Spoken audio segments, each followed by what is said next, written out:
안녕하세요. 나만 열심히 채널에 방문해 주셔서 감사드립니다. 오늘은 지난 5월 17일과 18일에 있었던 학부모 진로 아카데미에 있었던 내용을 중심으로 영상을 만들었습니다. 학부모 진로 아카데미의 주제는 고입과 고교 학점제에 대한 이야기였습니다. 현재 우리나라의 고등학교 유형은 크게 네 가지로 나뉩니다. 일반고등학교, 특목고, 특성화고, 자율고입니다.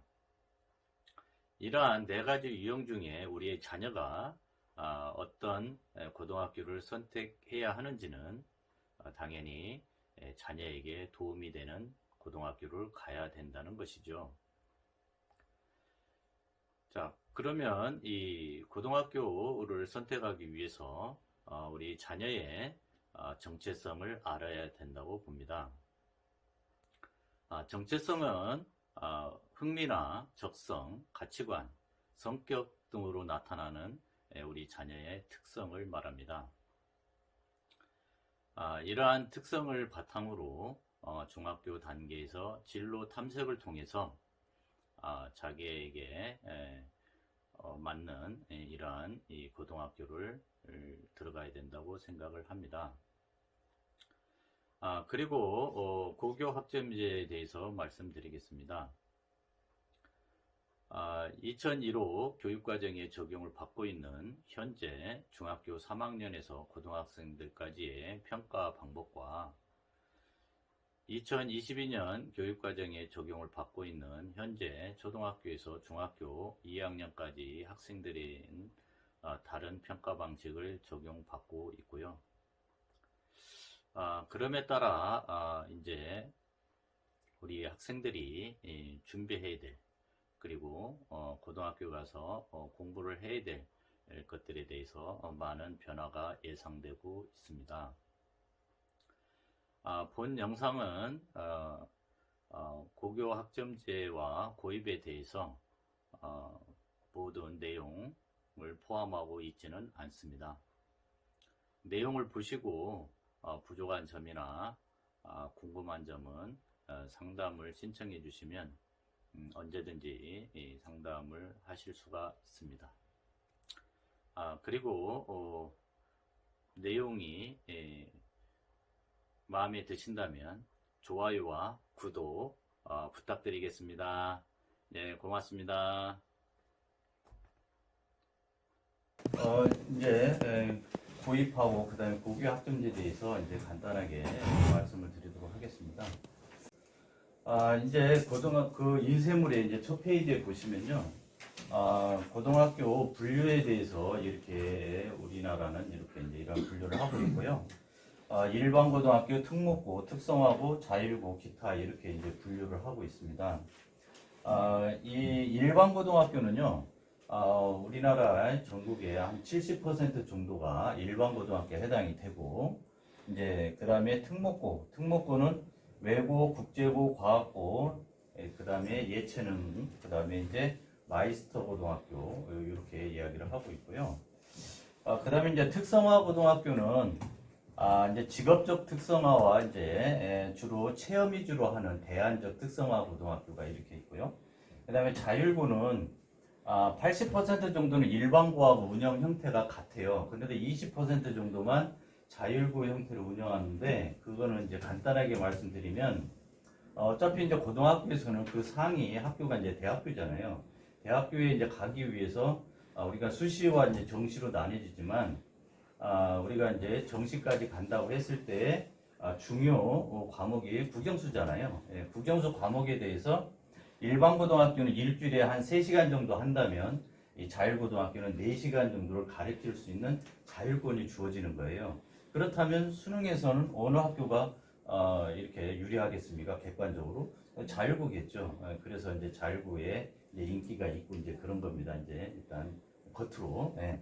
그 다음에 기타 학교는 이제 영재 학교나 이런 학교들이 있는데요. 이제 이 특목고는 이제 우리 지역에 있는 학교를 이제 예를 들면 동두천 양주 지역에 있는 학교를 예를 들면 외국어 고등학교는 이제 이 외국어의 이제 인재를 이제 양성을 하는 건데 이 지역에서는 동두천에 동두천 외고가 있잖아요.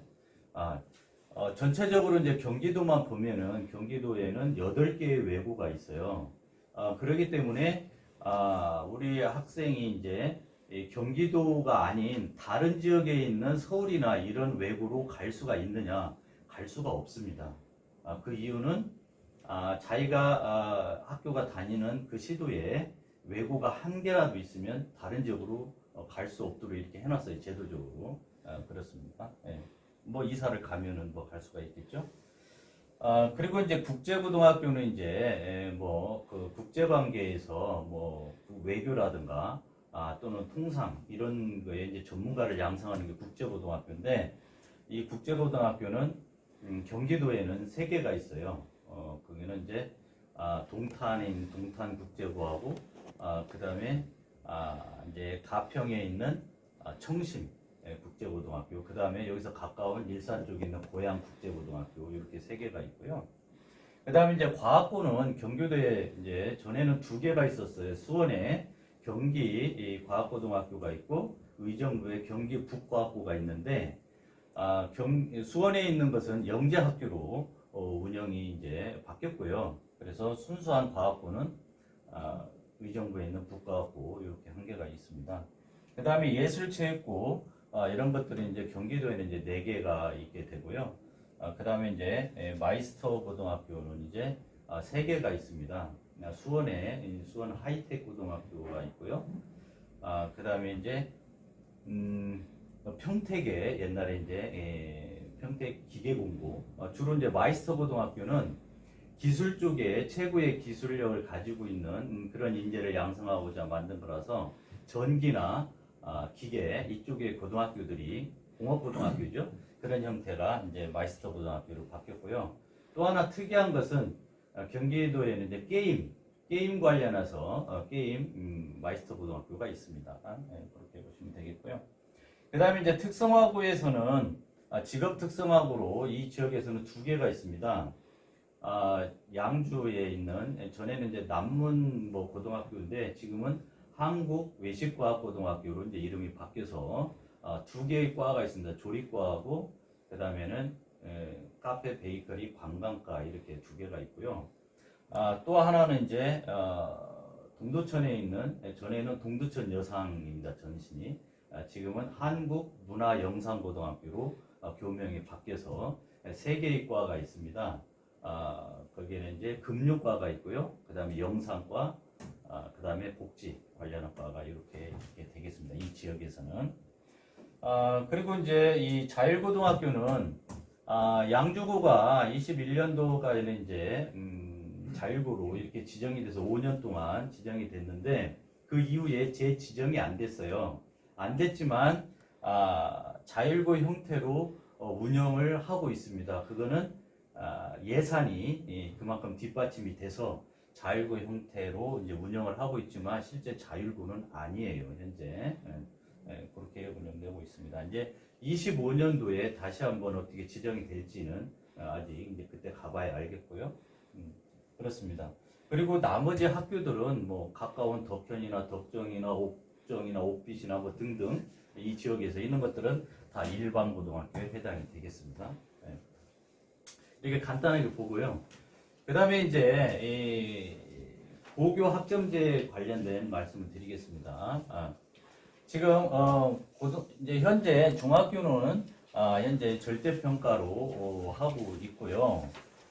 이제 절대평가는 A, B, C, D 해서 이러한 성적 구조로 나오고 있고 이제 고등학교에 가서는 상대평가로 이제 바뀌어 있는데 상대평가라고 하는 것은 이렇게 이제 등급제로 나오는 것이 바로 상대평가입니다.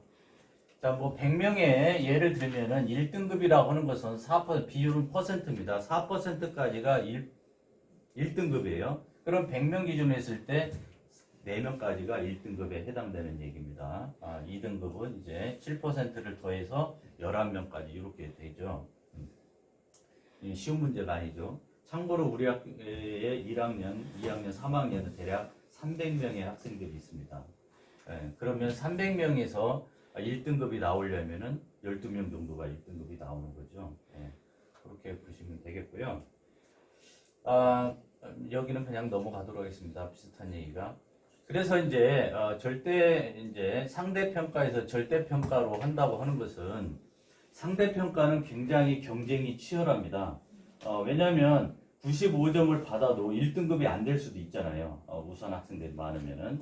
그래서 경쟁이 너무 치열하니까 절대평가로 해서 그 학생이 하는 만큼 그대로 평가를 해주자. 이제 이렇게 방향이 바뀌고 있는 거고요.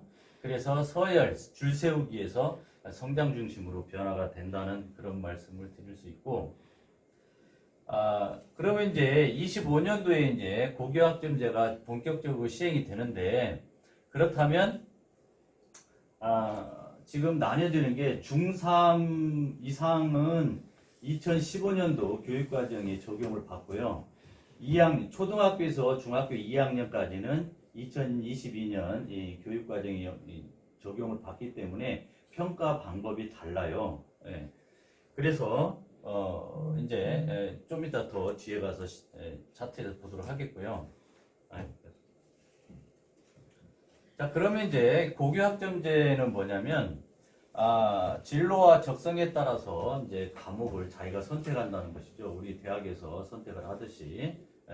물론 요 앞에 이제 빠져 있는 말이 기초 소양입니다. 기초 소양이라고 하는 것은 공통 과목을 말하는 거예요. 그런 것을 이수한 다음에 자기의 진로와 적성에 따라서 진로의 방향에 필요한 그런 과목들을 이제 선택한다는 의미거든요. 그렇게 해서 이제 학점이 이제 누적이 돼서 이수 학점이 되게 되면 졸업을 인정받는 건데, 여기서는 이제 졸업을 못할 수도 있다는 거죠. 현재는 아무리 시험을 보고 그렇다 하더라도 결석이 많아도 졸업은 돼요. 근데 이제 이 고교 학점자가 되면 이제 미이수가 되지 않도록 해주겠지만, 그래도 끝까지 않는 학생은 이제 졸업을 못할 수밖에 없는 그런 상황이 나올 수가 있는 거죠. 자, 그래서 이제 교육과정을 그러면은 학교에서 나름대로 우리 학교에서는 이러이러한 과목을 들도록 하겠다라고 이제 제시를 하는 거예요. 그럼 학생들이 자기가 수강 신청을 해야 되는데 사실 잘 모를 수도 있잖아요. 무슨 과목을 선택해야 될지. 그렇기 때문에 중학교 단계에서는 진로 탐색 단계라고 해요. 여러 가지 이제 말씀하셨지만 여러 가지 공부도 하지만 다양한 체험 이런 것들을 통해서 나의 흥미가 뭔지, 그 다음에 적성 뭘 잘하는지를 알고 그쪽 방향을 정하는 것이 중요합니다. 중학교 단계에서는 또 이제 그렇게 교육을 이제 하고 있고요. 자, 그렇게 해서 이제 평가를 해서 미수와 이제 이수와 미이수가 이제 나오게 되면, 미이수자가 나오게 되면 학교에서도 사실 바람직하지도 않고 학생한테도 그래서 특별 프로그램을 통해서 이수할 수 있도록 이렇게 제도적으로 뒷받침하죠. 그래도 끝까지 않는 애는 할 수 없이 졸업이 이제 안 될 수도 있다는 말씀을 드리는 거고요. 자, 그러면 이제 고등학생이 됐을 때 이제 현재는 이렇게 공통 과목을 배우고 그 다음에 선택 과목이 현재 지금 고등학교에서 이제 그리고 중3부터 그 이상은 이와 같은 체제로 이제 공부를 하게 됩니다. 공통 과목, 그 다음에 일반 선택, 진로 선택 이렇게 하고 있고요. 평가도 지금 이 일반 선택까지는요. 현재는 등급제로 하고 있고요. 진로 선택은 ABC로 이제 평가를 하고 있습니다. ABC로. 자, 그렇게 했다가 이제 개편은 이제 고교 학점자가 되면 융합 선택이라는 것이 하나가 더 추가가 돼요. 그래서 융합 선택은 주로 성격이 실생활에서 적용할 수 있는 그런 과목들이 되겠고요. 진로 선택은 좀 더 심화된 그런 학문을 하는 이런 과목이 되겠습니다. 자, 그렇게 해서 현재는 이제 이 선택 과목들이 A, B, C, D로 이제 평가를 하지만 나중에는 이제 이 미이수 이런 것이 나오게 돼서 지금은 60점 이하가 돼도 졸업은 됐지만 이제 고교학점자가 이제 25년도 이후부터는 이제 미이수자가 나올 수 있다라는 것이죠. 자, 여기는 그냥 시간이 없어서 그냥 넘어가겠고요. 이제 같은 PT가 되겠고요. 자, 그러면 이제 그 인쇄물에 이제 맨 뒤에서 이렇게 보시면 이제 2015년도 이 교육과정은 지금 중3에서부터 그 이상이 이제 적용을 받는 거거든요. 네. 그래서 이제 그 친구들이 고등학교에 갔을 때 현재 다니고 있거나 중3이 다닐 때는 이러한 체제 하에서 이제 교육을 받게 된다는 거고요. 그래서 공통 과목과 일반 선택까지는 이제 9등급제로 평가를 한다는 거고, 이제 진로 선택은 뭐 A, B, C 이 평가를 하고 있습니다. 그렇다면 이제 여기서 얘기가 될 수 있는 것이 이렇게 9등급제로 하게 되면 아이들이 치열한 경쟁을 하니까 2022년 개정 교육 과정에서는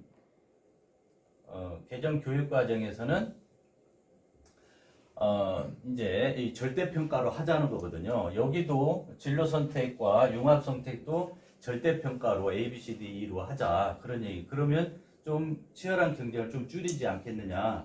이제 이렇게 되지만 대학의 입장에서는 뭐가 문제냐면요. 전부 다 그렇게 되면 이제 변별력이 떨어지기 때문에 학생을 어떻게 뽑을 거냐는 거거든요.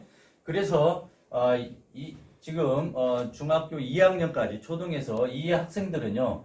고등학교 1학년 때 배우는 공통 과목 하나만 9등급제로 남아있게 됩니다. 그래서 실제로는 이 고등학교 1학년 때 이 9등급제에서 변별력이 나타나기 때문에 고등학교 1 과정이 가장 중요하다고 볼 수가 있는 거죠. 네. 또 이제 요 얘기를 또 다르게 얘기를 하면은 고등학교 1학년 때는 조금 성적이 덜 나왔다가 얘가 깨우쳐가지고 2학년, 3학년에 가서 열심히 할 수도 있잖아요. 그죠? 그랬을 때 기회를 이룰 수 있는 거 아니냐. 이런 또 문제 제기가 될 수도 있습니다. 역설적으로. 네. 자, 이제 뭐 이런 과목은 이제 거의 참고로 하시고요. 네. 자, 그러면 이제 무엇을 어떻게 해야 될 거냐. 그것은 이제 현재 중학교 이제 3학년까지 중학생이라면 고등학교를 이제 예습하는 정도 단계로 준비하는 좋겠다. 그 예습을 한다면 이제 뭐 선행학습 정도로 이해할 수도 있고요. 선행학습은 이제 많은 연구자들에 의하면 한 학기 정도까지는 뭐 괜찮지 않겠느냐 이런 이야기를 하고 있습니다. 근데 그 이상은 좀 불필요한 이런 선행학습이지 않을까 그런 얘기도 하고 있습니다. 그렇다면 이제 각 영역별로 중학교 때 공부를 중학교 과정은 충분히 복습을 해서 탄탄한 실력을 다져놓은 다음에 이제 고등학교로 가야 된다는 얘기가 되는 거고요. 그러려면은 이런 것들을 어떻게 하냐? 물론 개별적으로 돈을 들여서 뭐 여러 가지 방법을 학습할 수도 있지만 이러한 무료로 어떤 사이트를 통해서 이렇게 자기 중학교 때의 그런 과정을 탄탄하게 이제 내실을 다져주는 것이 좋겠다. 이제 그런 말씀을 드릴 수가 있겠습니다. 이제 시간이 없어서 이런 정도로 했고요. 혹시 이제 제 설명이 부족해서 질문이 혹시 있으면 질문을 받도록 하겠습니다.